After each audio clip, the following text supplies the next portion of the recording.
Gabriel didn't feel the same joy anymore that he once felt. You know, you'd think being a messenger of God would be exhilarating, but the luster had worn off. And it might surprise you that angels can feel just as uninspired by their jobs as humans. But it was exhausting work. People's reactions varied so widely that he never knew what to expect. Some people would jump up and scream like they've won the lottery. Others would burst into tears, and all of a sudden he'd be having to spend the rest of the day with them, taking care of their worn-out emotions. And some people hear the news and forget to breathe until they almost faint. And he has to yell out, "Breathe, breathe," and be ready to catch them if they are about to fall over. One of his recent assignments was to a priest named Zechariah. Gabriel was assigned to tell him the good news that his wife was about to become pregnant. Should be a great day. They'd been waiting for this their whole lives, but Zechariah was so full of doubt and objections, we're too old, that Gabriel had to make him mute. So he wouldn't be able to speak again until the baby was born. And Gabriel did not enjoy that day. And so this particular morning, Gabriel went to the assignment desk for his latest job. He was to deliver a message to a girl named Mary. And he read her dossier and tried to imagine how she would react. Poor peasant teenage girl from a nowhere part of the empire, betrothed to an old man. And the message: she'll become pregnant before they're married. Good Lord, he thought. Oh, thank God it's someone else's job to deliver the message to the very soon-to-be upset almost husband. But fortunately, that job has already been assigned to the dream department. So Gabriel was afraid that this young woman would not take the news well, and it would be a very long day. After all, she might not only lose her fiancé, she could literally lose her life over this. So as he left the office, he told the other angels, "Wish me luck. I'm going to need it today." So Gabriel was nervous as he stood ready to come out from behind the curtain between earth and heaven. He thought, how should I break the news? She was standing in front of a table making bread, and so he thought, well, maybe I could write, "God is with you" in flour. Or maybe whisper in her ear, or sing a special song only she could hear, but she might think she's losing her mind. Maybe I should go outside and knock on the front door and, like Publishers Clearinghouse, exclaim, "Mary, today is your lucky day." As he ran through all these various scenarios in his head, he failed to notice she was looking right at him. How can she see me? No one has ever seen me before. I wanted them to see me. And he was so startled, he stumbled on the curtain and almost fell over as he exclaimed, "Greetings, favored one." No, don't be afraid. God is with you. And Mary tried not to be amused by the sight of such a clumsy angel. So she calmly nodded her head, her face a mixture of curiosity and wonderment. But Mary wasn't afraid, and her tranquility threw Gabriel off guard.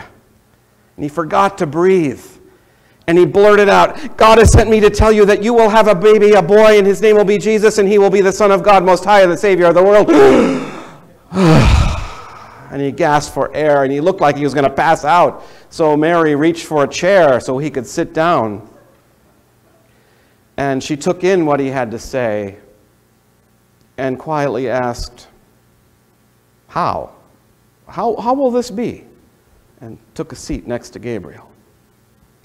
"God's Spirit will wrap you in love, and the child will begin to grow inside you. He will be holy and blessed." No screams, no tears, no fainting,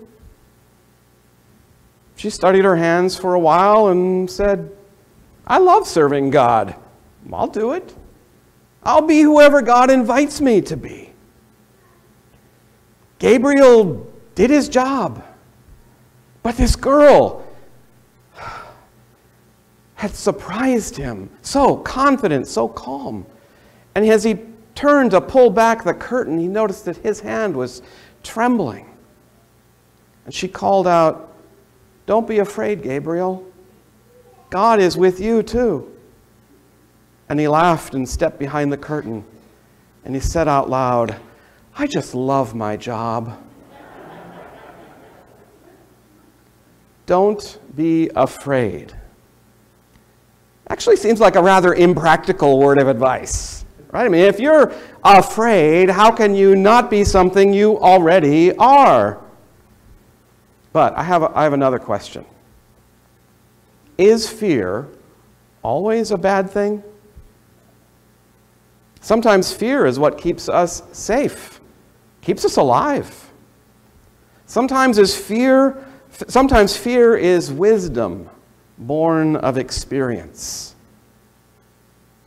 But while some fear is indeed destructive, some fear might be a doorway to a welcome guest. We might think of fear as a stumbling block to faith. But what if we thought of fear as a threshold? A threshold over which we may sometimes stumble, but nevertheless a new opening, a new beginning that presents itself.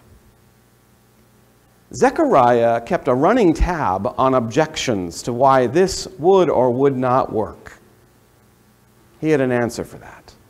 But did you know that in the entire Bible, God never listened to anyone who objected and said, I can't? God never said, you know what, you're right. You've convinced me you're not as qualified as I thought. Sometimes fear is the reason we don't make a change in our life. What if we recognize that fear is just a threshold?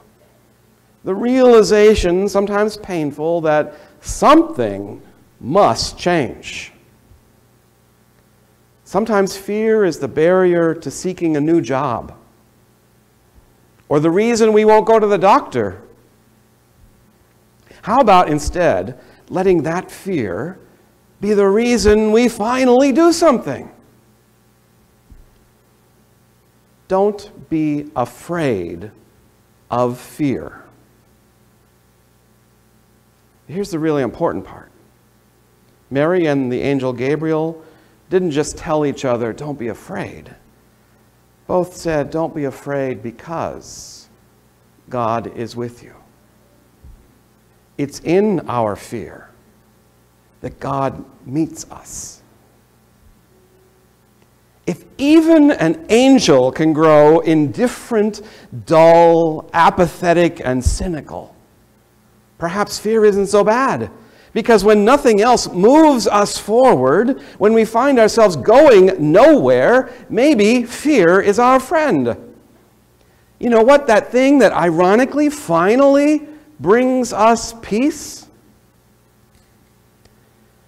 Before we lit the candle of peace, we asked, what are you afraid of?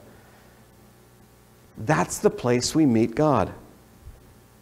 Don't be afraid of fear. Welcome it. Aren't you curious what assignment Gabriel is waiting to give you?